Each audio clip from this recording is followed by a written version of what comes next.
రావణుడు సీతమ్మని చూస్తాడు, హనుమ సీతమ్మనే చూస్తున్నారు.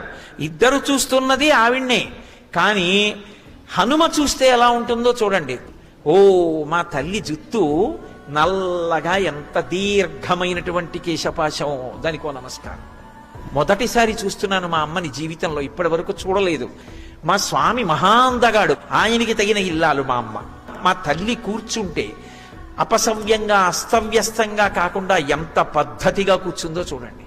మా అమ్మ కన్నులు ఇంత కష్టంలో ఉండి ఎరిపెక్కలేదే. ఇప్పటికీ మా అమ్మ కళ్ళు పద్మాలు ఎలా ఉంటాయో అలా ఉన్నాయే అనుగ్రహ శక్తితో. నాకిప్పుడు అర్థమైంది, అసలు సీతారాములు ఇద్దరూ విడిగా ఉండడం అన్న మాట లోకంలో ఉండదు. సీతమ్మ మనసు సీతమ్మ దగ్గర, రాముడి మనసు రాముడి దగ్గరే ఉంటే ముహూర్త కాలం కూడా వీళ్ళిద్దరూ బ్రతకరు.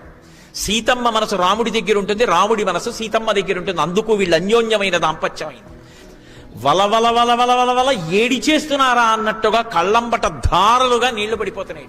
అవి ఆనంద బాష్పాలు. పొంగిపోతున్నారు పైనుంచి చూసి. ఆ తల్లికి అమ్మ పోలికొచ్చింది, భూమిలోంచి పైకొచ్చింది కదూ. భూమికి ఎంత ఓర్పో నా తల్లి సీతమ్మకంత ఓర్పు. పద్మముల వంటి కన్నులు కలిగినటువంటి తల్లి, రామలక్ష్మణుల చేత రక్షింపబడేటటువంటి తల్లి. అటువంటి తల్లి వికృతమైనటువంటి నేత్రములు కలిగిన రాక్షసీ స్త్రీల చేత ఇవాళ పరివేష్టింపబడి ఉంది. జనక మహారాజు గారి పెద్ద కూతురు, దశరథ మహారాజు గారి పెద్ద కోడలు, రామచంద్రమూర్తి ఇల్లాలు ఇల్లు లేని దానిలా రావణాసురుడి యొక్క అంతఃపురంలో ప్రమదావనంలో అశోక వృక్షం కింద చెట్టు కింద చుట్టూ రాక్షస స్త్రీలు పరివేష్టించి ఉంటే తన కష్టం చెప్పుకోవడానికి మనిషి లేక ఏడుస్తూ కూర్చుంది. అమ్మా ఏమి ఓర్పమ్మా, ఇంకా అలాగే ఉండి నల్లగా చూస్తున్నావు, తల్లి నీకు నమస్కారం. ఇది ఆయన పవిత్ర హృదయం. అలా ఆయన చెట్టు మీద కూర్చుని సీతమ్మ యొక్క పాతివ్రత్యానికి పరవశించిపోయి ఆనందపడిపోయి కన్నుల నీరు కారుస్తున్నారు. ఇక కొద్దిగా రాత్రి మిగిలి ఉంది అంటే తెల్లవారుతుండగా నిద్రలేచాడు రావణాసురుడు.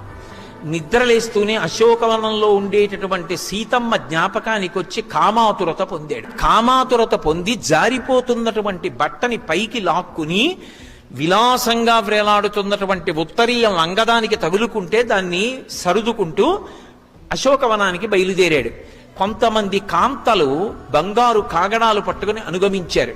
కొంతమంది స్త్రీలు మెడలో చిక్కుబడినటువంటి హారాల్ని సర్దుకోకుండా జారిపోతున్నటువంటి మొలనోళ్లతోటి, జారిపోతున్నటువంటి వస్త్రాలతోటి, తిరుగుడు పడుతున్నటువంటి కామపూరితమైన నేత్రములతోటి నిద్ర సరిపోక తూలుతూ, కొంతమంది మద్యాన్ని సేవించినది ఇంకా విరగక